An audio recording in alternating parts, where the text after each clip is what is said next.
വിജയിച്ച ബഹുമാന്യ ശുഹദാഉൽ ബദരീങ്ങളെ ബദർ യുദ്ധകാലം തന്നിൽ പടവെട്ടി വിജയിച്ച ബഹുമാന്യ ശുഹദാഉൽ ബദരീങ്ങളെ ഉദികത്തും ഇസ്ലാമിൽ ഉയർമാനം തോടുക്കുള്ളേ ഉശിരപോൽ പുലികളാം ബദരീങ്ങളെ കുതിരത്തുടയോനും കൽപ്പിച്ചു ഗുണത്വാഹാരസൂലിനെ സ്നേഹിച്ചു പതരാതെ തൗഹീദ് മുന്തിച്ചു സത്യപാങ്കാവിൽ തീരക്തം കാണിച്ചു നിരയൊത്ത മലക്കുകൾ ആകാശത്തിൻ നിറങ്ങിയേ നിറവാലേ ഷഹീദാടിയ ശുഹദാക്കളെ. അങ്ങകലെ അടറക്കളത്തിൽ വിശുദ്ധ ദീനെതിരെ പടപൊരുതാൻ അബൂജഹലും സംഘം സർവായുധഭൂഷിതരായി നിൽക്കുകയാണ്. അവർക്കപ്പുറത്താണ് അഷ്റഫുൽ ഖൽഖ് സയ്യിദുനാ റസൂലുള്ളാഹി സ്വല്ലല്ലാഹു അലൈഹി വസല്ലമ തങ്ങൾ 313 വരുന്ന സഹാബ കിറാമിനെ തൻ്റെ അരികിലേക്ക് വിളിക്കുന്നത്. യാ സഹാബ, ഒന്നിങ്ങരികിലേക്ക് വാ, അവർ സർവായുധ വിഭൂഷിതരാണ്, അവരെ നേരിടാൻ മനക്കരുത്തുണ്ടോ നിങ്ങൾക്ക്? ഹസ്ബുനല്ലാഹു വനിഅമൽ വക്കീൽ യാ റസൂലല്ലാഹ്, ഞങ്ങൾക്ക് പേടിയില്ല നബിയേ. അണ്ടകടാഹങ്ങളെ പടച്ച, അഖിലാണ്ട ബ്രഹ്മാണ്ടത്തെ പടച്ച സർവശക്തനായ നാഥനിൽ ഭാരമേൽപ്പിച്ചുകൊണ്ടാണ് ഞങ്ങൾ നിൽക്കുന്നത്, ഞങ്ങൾക്ക് പേടിയില്ല നബിയേ. പ്രവാചകൻ സല്ലല്ലാഹു അലൈഹി വസല്ലമ സ്വഹാബാക്കളെ നോക്കി പറയുകയാണ്, എവിടെയടാ മുഹാജിറുകളുടെ നേതാവ് മിസ്അബ് ഇബ്നു ഉമൈർ? ലബൈക യാ റസൂലല്ലാഹ്, ഞാനിവിടെ ഉണ്ട് നബിയേ. അങ്ങേൽപ്പിക്കുന്ന ഏതൊരു കാര്യം കൃത്യമായി നിർവഹിക്കാൻ ഞാനുണ്ട് നബിയേ. പ്രവാചകൻ സല്ലല്ലാഹു അലൈഹി വസല്ലമ ഒന്നാമത്തെ വെള്ള പതാക മിസ്അബ് ഇബ്നു ഉമൈർ റളിയല്ലാഹു അൻഹു നൽകി. രണ്ടാമതായി പ്രവാചകന്റെ കണ്ണുകൾ തിരയുകയാണ്. എവിടെയടാ അലിയാർ റളിയല്ലാഹു അൻഹു? ലബൈക യാ റസൂലല്ലാഹ്, ഞാൻ ഇവിടെയുണ്ട് നബിയേ. അങ്ങേൽപ്പിക്കുന്ന ഏതൊരു കൽപ്പനയും ശിരസാവഹിക്കാൻ ഞാൻ ഇവിടെയുണ്ട് നബിയേ.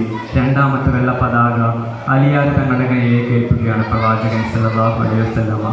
മൂന്നാമതായി പ്രവാചകൻ വിളിക്കുകയാണ്, എവിടെയടാ സഅദ്? ഞാൻ ഇവിടെയുണ്ട് നബിയേ. പ്രവാചകൻ മൂന്നാമത്തെ പതാക സഅദ് റളിയല്ലാഹു അൻഹുവിന്റെ കയ്യിലേക്ക് ഏൽപ്പിക്കുകയാണ്. ധീരരായ 313 വരുന്ന സ്വഹാബ കിറാമങ്ങൾ ബദറിന്റെ അടറക്കളത്തിൽ അണിനിരക്കുകയാണ്. പുരത്തിപ്പാനാരും കേട്ട് സ്വഹാബാക്കൾ നിലത്തെ കുശർമയിൽ കോട്ടികളും മണികളിൽ പിടിത്തേ മരുമാനർ പശിക്കൊള്ളை മനം നിരയിരുത്തേ മനമുന്തേ അലകളും സിബത്തും കൊണ്ടിരുത്തേ പിരതിക്കായി മോദം മുന്നിൽ താരുഹറുപ്പകുത്തേ പീർഷുമോറിബിലിസ്ഹാക്ക് ആടൽ സാഫങ്കാരുത്തേ തിരമുറ്റേ ഈടൽ സൊപ്പിൽ ഈടൈ നടന്നാതിർത്തേ. 313 വരുന്ന സഹാബാക്കിറാണ് ബദറിന്റെ അടറക്കളത്തിൽ അണിനിരക്കുകയാണ്. പ്രവാചകൻ നോക്കിയിട്ട് പറഞ്ഞു, യാ സഹാബ, ഈ സൊപ്പിൽ നിങ്ങൾ അണിയായി നിന്നാൽ അതിന് ബറക്കത്തുണ്ട്. പ്രവാചകൻ ഈ പറഞ്ഞതിന് ആരെങ്കിലും എതിര് പ്രവർത്തിച്ചിട്ടുണ്ടോ എന്നറിയാൻ ഒരു മുനയില്ലാത്ത അമ്പുകൊണ്ട് പ്രവാചകൻ ആ സൊപ്പിനിടയിലൂടെ ഇങ്ങനെ നടക്കുകയാണ്. ചിലവരോട് പറയുന്നുണ്ട്, ഒന്ന് അങ്ങോട്ട് നിൽക്കുക, ഒന്ന് ഇങ്ങോട്ട് നിൽക്കുക വേണ്ടി ആ പടി കൊണ്ടൊന്നും മെല്ലെ തല്ലുന്നുണ്ട്. അപ്പോഴാണ് പ്രവാചകന്റെ കണ്ണിൽപ്പെട്ടത് ഒരാൾ ആ ഇടത് കാലം നിന്ദിച്ച് നിൽക്കുന്നു. അദ്ദേഹത്തിന്റെ വയറൽപ്പം ചാടിയിട്ടുണ്ട്. അദ്ദേഹമാണെങ്കിൽ ഒരു ഷർട്ട് പോലും ധരിച്ചിട്ടില്ല.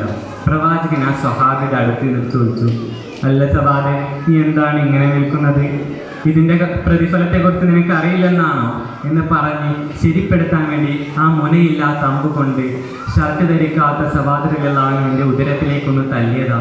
തല്ലണമെന്ന് കരുതിയതല്ല, വേദനിപ്പിക്കാനല്ലല്ലോ വേദാംബരി ലോകത്തേക്ക് വന്നത്. ഷർട്ട് ധരിക്കാത്ത സവാദുകളെല്ലാം എൻ്റെ ഉദരത്തിലേക്ക് ആ കാടി കൊണ്ടപ്പോൾ അദ്ദേഹത്തിന് വല്ലാതെ വേദനിച്ചു. എന്നിട്ട് പ്രവാചകന്റെ മുഖത്തേക്ക് നോക്കി സവാദുകളെല്ലാം പറയുകയാണ്, പുരത്തിപ്പാനാരും കേട്ട് സ്വഹാബാക്കൾ നിലത്തെ ഉസ്മയിൽ കോട്ടികളും മണികളിൽ പിടിത്തേ മരുമാനർ ഭാഷയ്ക്കുള്ളേ മനം നിറയിരുത്തേ മനമുന്തിയാരികളും സിബത്തും കൊണ്ടിരുത്തേ. ഉരത്ത് യാ മൗലൽ ഉറൂബ ഉശ്രിയങ്കൽ യാ ഹബീബ ഉദിമങ്കും തോബ തോബ യാ റസൂലല്ലാഹ് പെരിയോനുമെയ്യിറക്കി പേർഷും ജിന്നിൻ സിടക്കി പിരിശം റസൂലതാക്കി യാ നബി അല്ലാഹ് ഉരത്ത് യാ മൗലൽ ഉറൂബ ഉശ്രിയങ്കൽ യാ ഹബീബ ഉദിമങ്കും തോബ തോബ യാ റസൂലല്ലാഹ്. സയ്യിദ്നാ സവാദ് റളിയല്ലാഹു അൻഹു നബി സല്ലല്ലാഹു അലൈഹി വസല്ലം തങ്ങളുടെ മുഖത്ത് നോക്കി പറഞ്ഞു, നബിയെ, അങ്ങീ സ്വപ്പ് ശരിയാക്കുന്നതിനിടയിൽ ആ മുനയില്ലാത്ത അമ്പുകൊണ്ട് എൻ്റെ ഉദരത്തിലേക്കൊന്ന് തല്ലിയില്ലേ പ്രവാചകൻ? അതെനിക്ക് വല്ലാതെ വേദനിച്ചു നബിയെ. ഇത് കേട്ടപ്പോൾ പ്രവാചകന്റെ മുഖത്തെ ഭാവം അങ്ങ് മാറി. അറിയാതെ സവാദ് റളിയല്ലാഹു അൻഹുവിനെ തല്ലില്ലോ എന്ന് ആലോചിച്ച് പ്രവാചകൻ സവാദ് റളിയല്ലാഹു അൻഹുവിന്റെ അടുത്ത് പോയി പറഞ്ഞു, സവാദേ, ഞാൻ അറിയാതെ തല്ലിയതാ, എനിക്ക് പുറത്തു വരില്ലേ? സയ്യിദ്നാ സവാദ് റളിയല്ലാഹു അൻഹു പറഞ്ഞു, കഴിയില്ല നബിയെ. ഇത് കേട്ടപ്പോൾ സഹാബാക്കൾ മുഴുവൻ നിശ്ചയിക്കുമെതിരായി സവാദ് റളിയല്ലാഹു അൻഹുവിനെ ചീത്ത പറയാൻ പറഞ്ഞു. അപ്പോൾ പ്രവാചകൻ സല്ലല്ലാഹു അലൈഹി വസല്ലം പറഞ്ഞു, നിൽക്ക്, ഞാൻ സവാദിനെ കേൾക്കട്ടെ. തരിതപ്പോൾ ദൂതർ ചൊന്നാൽ ത്വാഹാവേ എന്നങ്ങനെ സുഫരിൽ സബക കത് ത്വാഹ ഉങ്ങളെത്തി ഇത് ഹാലെ കൊണ്ട് കൂട്ടി കവായത്ത് കൈമശത്തെ ആക്കിടാം നബിയേ. ഉദരം വല്ലാവരുത്തം ഉളവായി അതു നിമിത്തം ഉള്ളെന്നാൽ അതു പൊരുത്തം ആക്കിടോ നബിയേ. സയ്യിദ്നാ സവാദ് റളിയല്ലാഹു അൻഹു പ്രവാചകന്റെ അരികിലേക്ക് എന്ന് പറഞ്ഞു, നബിയെ, എനിക്കിതിന് പ്രതികാരം ചെയ്യണം. സവാദ് നബി സല്ലല്ലാഹു അലൈഹി വസല്ലം പറഞ്ഞു, സവാദെ, നീ എന്താ ചെയ്തോ, നിന്റെ ആഗ്രഹം അതാണെങ്കിൽ അത് അതുപോലെ നടക്കട്ടെ. സയ്യിദ്നാ സവാദ് റളിയല്ലാഹു അൻഹു പ്രവാചകന്റെ അരികിലേക്ക് ചെന്നു. എന്നിട്ട് ആ കമ്മീസ് ഉയർത്തിക്കൊണ്ട് അമർത്തി ചുംബിച്ചു കളഞ്ഞു. പ്രിയമുള്ളവരെ, സയ്യിദ്നാ സവാദ് റളിയല്ലാഹു അൻഹു നബി സല്ലല്ലാഹു അലൈഹി വസല്ലം പറഞ്ഞു, പ്രവാചകനെ, അങ്ങയുടെ ഈ ഉദരത്തിലേക്കൊന്ന് ചുംബിച്ചാൽ നാളെ പരലോകത്തിലേക്ക് പഞ്ചവർണ്ണ കിളിയെ പോലെ പാറി നടക്കാം പ്രവാചകരെ. അതുകൊണ്ടാണ് നബി, എനിക്ക് പുറത്തു തരില്ലേ നബി. പ്രവാചകൻ പറഞ്ഞു. എന്നാൽ ശരി എന്ന് പറഞ്ഞുകൊണ്ട് പ്രവാചകൻ സല്ലല്ലാഹു അലൈഹി വസല്ലം സവാദ് റളിയല്ലാഹു അൻഹുവിനെ സമാധാനിപ്പിച്ചു. ഇതോടുകൂടി ചരിത്ര കഥാപ്രസംഗം നിർത്തുന്നു. ഫഖർ ദഅവാന അൽഹംദുലില്ലാഹി റബ്ബിൽ ആലമീൻ. അസ്സലാമു അലൈക്കും.